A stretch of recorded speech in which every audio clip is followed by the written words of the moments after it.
This little flash over here is insane. This right here is the Godox IT32. As you can see, it's a very, very small flash. You can already tell there's a huge size difference, which is a good thing and a bad thing. It's a good thing because you're gonna be able to put it on your camera bag, in your camera bag, and you can just forget it's there. It's a good backup flash. It's a good flash just to have to do different artistic things, because this flash has a great feature that I've never seen on any other flashes before. I wouldn't consider this to be your main flash. It's a good backup flash. Just remember, it's not as powerful as bigger speed lights, but it's still a good one. Why do I say you should have this if it's so small? Well, it has a lot of great features, and one that's gonna break your brain. Okay, so this flash over here has a touch screen. As soon as you turn it on, it asks you to turn the little wheel here, and everything is touch screen, from the power to the menu and everything. That's very nice.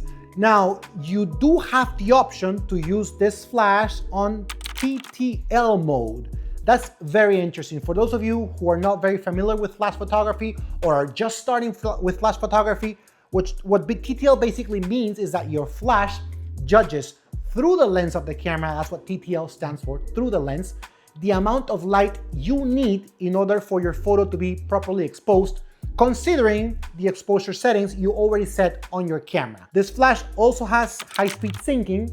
Now that's also very cool in case you wanna have higher shutter speeds. What you do have to remember is this is a small flash. It already has a low power, so when you are shooting with high-speed syncing, you are going to shoot at less power than the flash could actually give you. So with it being a small flash, by using high-speed syncing, you're using even less power, and you're producing even less power with your flash. So it's there in case you want to use it. I wouldn't necessarily recommend it, but just so you know, you have the option. Now, I'm not going to use high-speed syncing, and I'm not going to use TTL. I'm going to shoot this flash in manual.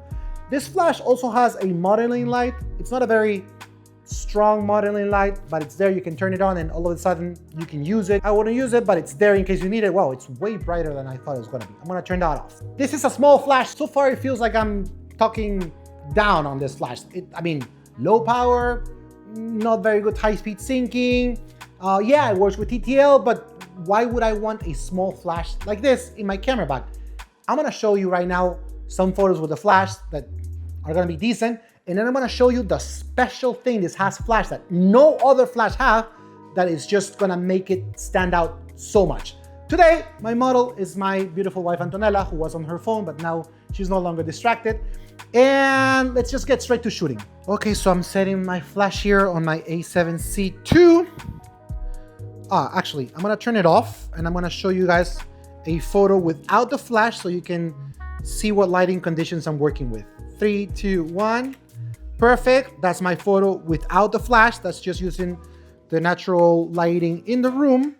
Now I am going to turn the flash on and I'm going to use a straight on. That's very popular nowadays. 3, 2, 1, and perfect. That's just straight on. As you can see, the image is very flat. There is no shadows, not much contrast. It's just a flat image. Okay. Now I'm going to do what a lot of people do. I'm going to point the flash upwards, so it bounces on this white ceiling, and we get a more pleasing image, a more pleasing flash impact, according to what I think, right? Now, since the flash is no longer going straight into my model, it's going to go up and down. It has more distance to go through to reach my subject. The flash power has to go up. Before I was shooting at 1/8. I think now I'm going to shoot at 1/4. Okay, so I have my model right there. 3, 2, 1. Perfect. Now that's my image using the light being bounced on the ceiling, and the other one's straight on, like you guys already know. Okay, so I told you this flash has a hidden feature that is amazing, and it's this right here. Let me get close to the camera so you guys can see it. The flash is mounted on the camera right now, and if I just pull the flash out of the camera, this little hot shoe stays on the camera and it acts like a trigger. Now, all of a sudden, instead of having an on-camera flash, I end up having a wireless flash. Now that's amazing because this can help me get so much better results. I can do so many different lighting positions. I can get different shadows. I can get so much more creative just by pulling the flash out of the camera. Can I do this with bigger flashes? Yes. I would need to have a trigger on the camera, and then I would have to hold the flash all the time with my hand or have someone else hold it. But by just having it magnetically attached to the flash, I have a much easier way to work with it, and that's just amazing.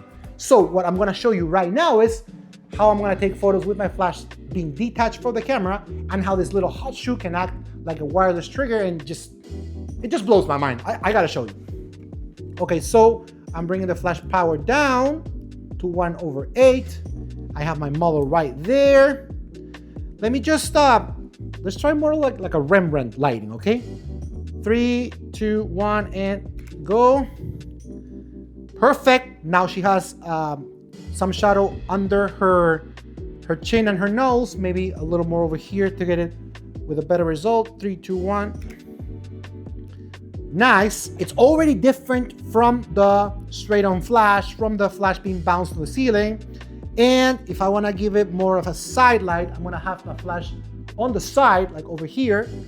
And now I should have a huge shadow on her left or my right. 3, 2, 1, and go. Exactly. Just like I said. I can play around with the flash angle and the flash distance to get different results. I can try some crazy stuff like an underlight, which is not very nice, but in case you have some dramatic effect for it, it is there. 3, 2, 1. I mean, I wouldn't do it, I wouldn't use it, but it's there. Oh, one thing to note, this little wheel here that controls the power is very easy to move when you are holding the flash with one hand. Like if I'm trying to just angle it, I can easily just change the power, and then you might get a photo with less light and you might not know why. That's probably it. That's one thing I don't like about it. It's too easy to change the power.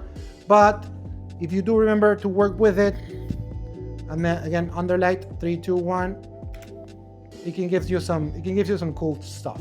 Another cool thing about it is, like I said, you can set this flash somewhere else and then you can start shooting, or you can have someone hold the flash, because I can only go so far when it comes to angles with my arm, and then you can get a better result. I'm gonna try and clamp this flash right here onto this stand.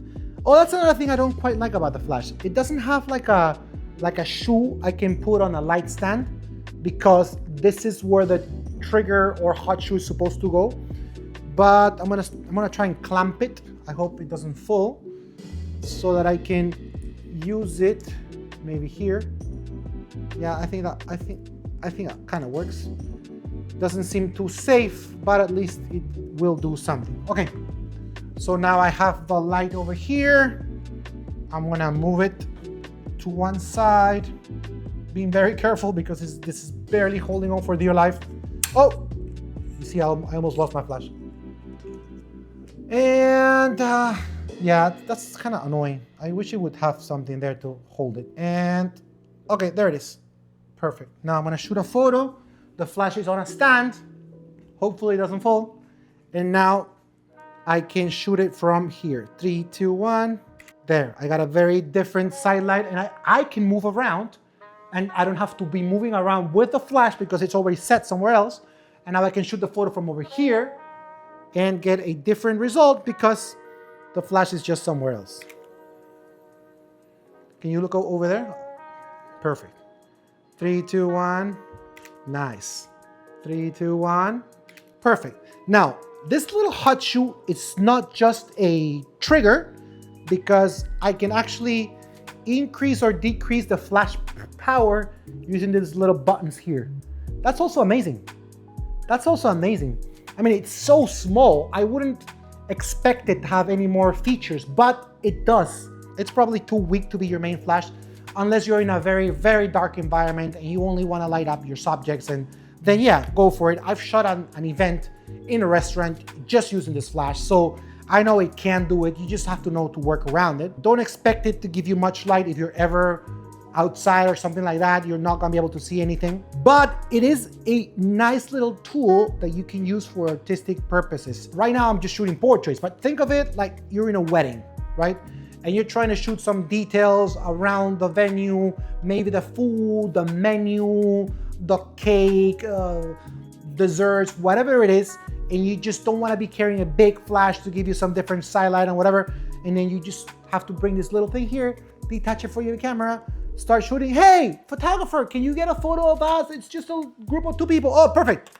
Bring it right back in, go back to shooting. Thank you very much. And then you just go around and you use it again. This Godox IT32 is just over $100. That's unbeatable. A great price for a tool. If you have different camera systems, let's say you have Sony and some Nikon, or Sony and some Fuji, instead of buying different flashes dedicated for each system, all you gotta do is buy a couple of different trigger hot shoes, and then you can already use it on a Fuji, on a Nikon, on a Sony, on a Canon, depending on what you want to use it on. And the little triggers are only 20 bucks. This is a no-brainer. That's the Godox IT32, an amazing small flash. Just take a look at it, and I hope you really like it. Anyways, that's it for today. Thanks for watching. And as always, don't forget to follow Aftershoot on all of our social media to be always up to date with the latest we have to offer. See you guys in the next one. Bye.